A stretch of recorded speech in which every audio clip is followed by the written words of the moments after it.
Hello guys! Samahan nyo kami sa ganap namin. Thursday to ng gabi, kinabukasan walang pasok. So punta kaming dagat.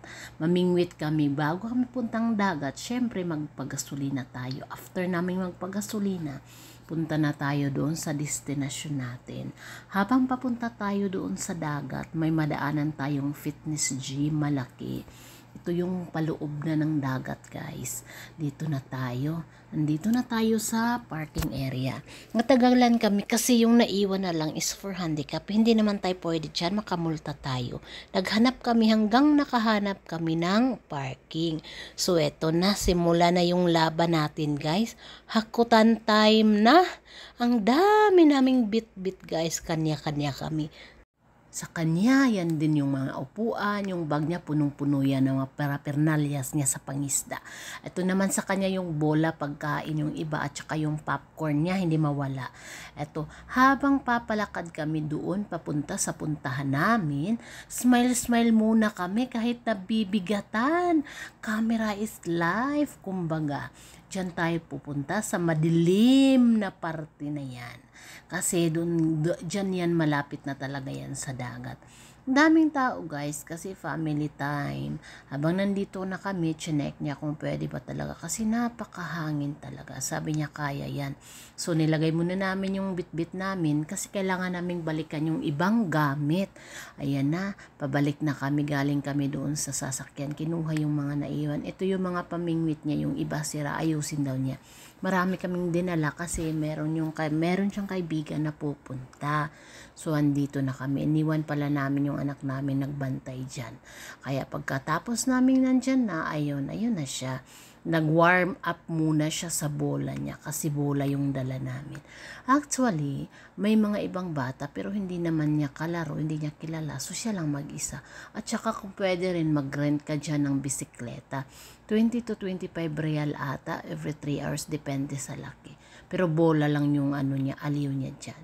Dito, habang nag-aayos siya ng mapamingwit niya, ito yung mga baon namin, popcorn, tea, may puto kami, may biscuit kami, may sandwich, iba-iba. At siya, konting sound trip. Ito naman yung isa, kumuha ng niyog, hindi naman niyog yan, guys. Palm tree yan, guys. So, ayan, sabi ng papa niya, hindi yun niyog. Palm tree yun. Sabi niya, okay. So, habang inaantay namin yung friend niya, hindi pa kasi dumating, inayos niya yung ibang kagamitan niyang sira at eto naman, nagpasunsyon na naman yung isa. Ayun, tapon bola portion daw, sabi niya. Ayun, takbo na naman siya. Yung sarili niyang invention yan, guys. Kaya, hindi ko siya pinakialaman. So, ayan na. Ganda sa paligid. Ayan na, yung time na sinundo na niya yung kaibigan niya kasi nga may bit-bit daw na pagkain at saka ibang gamit. So, eto na sila, pabalik na sila. Isa lang yung kaibigan niyang dumating. Ayan, mamingwit din, may dala ring mga pamingwit. Ayan, laro-laro siya konti kasi hindi siya natuwa. Kasi yung kaibigan ng papa niya, iniwan yung anak. So, wala siyang kalaro. So, ayan, inayos na naman niya yung pamingwit. Kasi ilang minuto na kaming nakaupo dyan. Almost an hour na pala. Wala pa kaming kuha. Sabi niya, ayusin ko nga itong maayos. Ayun, balakad-lakad muna ako sa tabi. Ang lamig ng tubig, malamig din yung hangin. Sandali lang kasi natakot ako. Baka may crab na pupunta doon sa paahan ko. Ang dilim pa naman. So, ayan, nagmuni-muni muna si Inday habang sila busy. Ayan, to the ayos portion siya para may makuha talaga kaming isda o di kaya ihipon o kung ano-ano pa naman dyan. Kasi mahigit na kami 2 oras. At sa wakas, nakakuha na rin siya ng isang crab, guys. Gusto ko siyang hawakan pero natatakot talaga ako sa makulamoy niya. Ayan, pasok na natin dyan sa lalagyan natin. Ayan, inayos na naman niya kasi gusto naman niyang makakuha daw ng isda.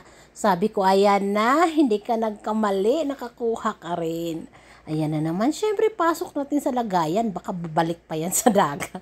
Ayan. Habang busy yung dalawa, kami naman dito marites-marites. Popcorn to the life. Ayan. Lami kaayo. Yung dalawa naman, busy yung friend niya sa kaka-prepare din ng mga kagamitan. So, ito lang yung life namin guys. Every Thursday night o di kaya Friday. Ayun sila. Busy silang dalawa doon. Kami rin. Dito rin. Upo-upo lang. At saka eto siya, upo rin siya, kain muna daw siya ng puto, at saka yung pagkain ng parrot guys, gusto namin yan. After nyan, umuwi na yung kaibigan niya, hinatid na niya, kasi maraming bitbit hindi kaya isang tao. Ayun na, habang umuwi sila, natuwa ako kasi kahit paano, kunting oras banding namin, ayan, liligpitin ko yan para pagbalik ng asawa ko, tapos na. At saka kami na yung uuwi, kasi alas 4 ng madaling umaga niyan. Ayan na, tapos na. Uwian na guys. Nakakapagod man pero masaya kahit ganitong banding, okay na, sulit. Hindi magastos at saka sapat na sa amin yan. Kasi pagod kahit pagod kami. Ayan na. Yung damit kong Batman napapagod na. Pati rin yung si Superman napapagod na rin. Ayun na, pauwi na kami. Hindi namin mahabol yung lakad ng papa niya. Ang bilis. Sabi ko, dahan-dahan lang. Sabi niya, bilisan mo, naiwan na tayo. Ayan, kahit paano may kunting naiwan pa rin magpamilya kasi ewan ko baka hanggang umaga sila. Andito na guys, sa Bisaya pa nagtiad na talaga siya, pagod na siya. So, dito na tayo sa sasakyan, ilagay na natin yung mga gamit natin kasi uuwi na tayo. Pagod na pagod talaga siya guys, parang wala nang lakas. Sabi ko sa kanya, pagod ka? Sabi niya, I want to sleep. Sabi ko, ikaw? Sabi niya, ako rin. So, ayan na guys, uwi na tayo guys. Napapagod, pero masaya. Ito lang naman yung banding namin mag-asawa. Bye!